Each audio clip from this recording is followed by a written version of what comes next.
Magandang araw mga kaibigan. Bigyan natin ng reaction opinion itong post news ngayon. Pahayag ito ni Senator Erwin Tulfo. Kung walang ebidensya, ia-acquit ko si VP Sara. Erwin Tulfo. Inamin ni Senator Erwin Tulfo na wala pa siyang desisyon kung ikukonvict o ia-acquit si VP Sara Duterte sa impeachment trial dahil nais muna niyang mapakinggan ang magkakaibang panig. Ayon kay Tulfo, hindi nangangahulugang pare-pareho ang magiging boto ng mga kasapi ng majority bloc dahil bawat senador ay dapat magpasya batay sa mga ebidensyang ihaharap. Sa ngayon, honestly speaking, di ko alam kung ano iboboto ko, to convict or acquit. Hindi ko alam, sabi niya.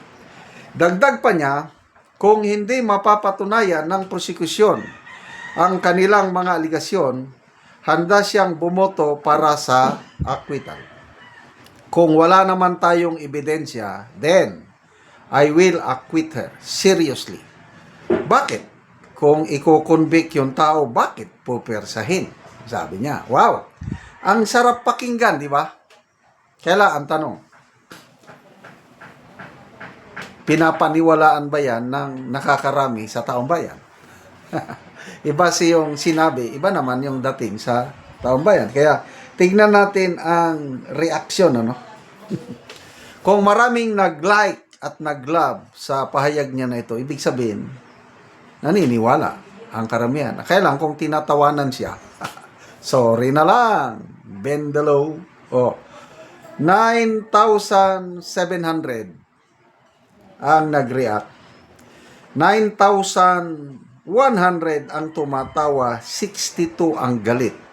551 lang ang nag-like. So, percentage-wise, nasa ilang kwan ito? Mga 5% lang o 6% lang ang naniniwala kay Erwin Tulfo. Ako, personally, hindi ako naniniwala sa kanya. Marunong lang siyang magsalita.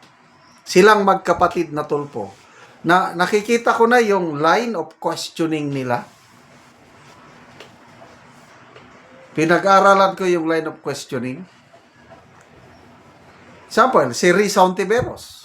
Klarong-klaro na si Risa Ontiveros, ang kanyang boto is conviction. 101% ako, conviction ang boto ni Risa Ontiveros. Sino pa? Itong magkapatid na Tulfo. Makikipagpustahan ako. Conviction ang kanilang boto. Sino pa sa ano?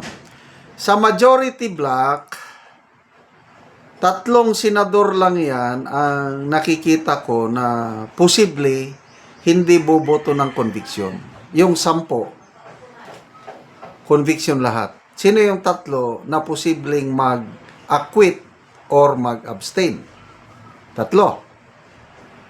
JBR Sito at saka si JBR Sito, Escudero, and Zubiri. Okay, unahin natin si Zubiri. Bakit? Si Zubiri, taga Bukidnon.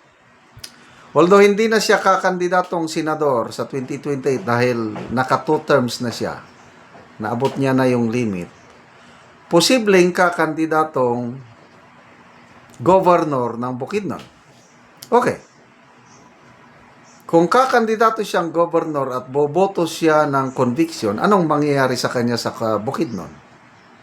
The answer is simple. Magagalit ang taga Bukidnon sa kanya dahil si Zubiri mismo ang nagsabi na 99% ang Bukidnon is a Duterte country. Kaya, dahil dyan, ang boto niya, it can either be acquittal or abstention. Ayan. So, wala na. Ito naman si Escudero at JBR Sito, magre-re-elect ang mga yan. Sa lumabas na survey ng Pulse Asia, hindi sila nakapasok sa Magic 12. Although, medyo malapit-lapit. Kung boboto sila ng conviction, anong mangyari sa senatorial bid nila? Ay talagang puputaktihin sila ng nakakarami. Hindi sila. Pag bumoto sila ng conviction ting dalawa, hindi na sila mananalo. But, kung bumoto sila ng acquittal itong dalawa, I tell you, may pag-asang mananalo. Bakit? Ang mga DDS, na mas marami ang DDS sa ngayon, okay yan. Pwede, pagbigyan natin yung dalawa. Di ba? So, kung ayaw man nila ng acquittal, dahil baka matakot si Escudero na res vacancia ng, alam nyo na, baka ituloy yung kaso niya, baka abstention siya. So, 10 lang ang kanilang conviction vote. So, paano nila makonvict si BP Sara? Basa tayo sa mga comments. Ang gagaling magsalita itong magkapatid na tulpo eh. Joey Pilais, alam o walang alam? That is the question, o naghihintay ng kapalit. Ket Tattoo, kulang pa ng maleta. Vindro, alam na namin kulay mo, Erwin, wag kami. Correct. Kulay ko na yan eh. Yung sinabi ko, the table turns. Nagkaalaman kasi at kulilat pala siya sa natanggap na maleta. Huwag na tayong maglokohan. Yes, huwag nyo nang lokohin ang taong bayan. Ikaw na palang pinunong hukom. Ano bang alam mo? Nagpaparinig yata kung may dagdag na maleta. Talagang bola-bola lang. Sa tingin ko, itong mga payag ni Erwin Tulfo na ito. Bendalo pa mo. Salamat mga kaibigan sa inyong pagsubaybay sa channel nito. Nakakatulong kayo ng malaki sa tribong talandig ng Bukidnon dahil ang sweldo natin sa channel na ito is pantulong sa tribo.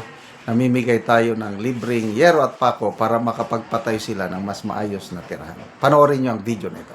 Anak ko diri sa balay ni Jeric Dagumay nga taga Sitio Kalapat, Tagbak, Talakag, Bukidnon. Sumuna ni ang iyang balay nga bag-o niya nga balay. Trapal lang unta ang iyang atop. So karon natabangan siya og yero, sumuna ni ang iyang pulihan. Og mao na ni ang gihatag nga yero nga 5 ka buok nga 10 ug 5 pod ka 8 napulo tanan.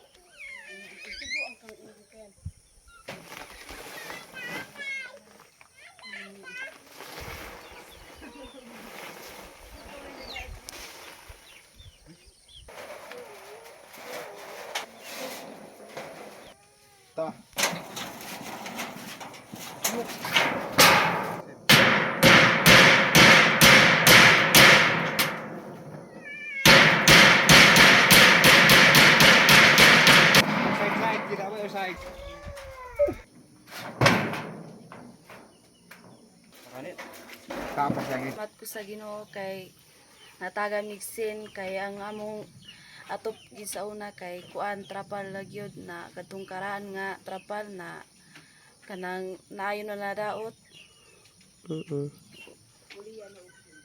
Napulihan na og sin. Pasalamat gid kay ko sa naghatag. So karon napulihan na gyud og yero tong nga trapal lang nga inyong atop. Inong gani. Dugay namang gyud ang among balay na ang among trapal na naghisi. Nag-ipon rami sa uyan sa akong bana. Kuan karon mauli na gid namo ni kay nanay sin. Mauli na gid ni namo karon. So unsa ra di ang trabaho sa imong bana? Mais. Mag-uuma lang. So karon napulihan na gyud tong inyong atop, so di na mo maulanan.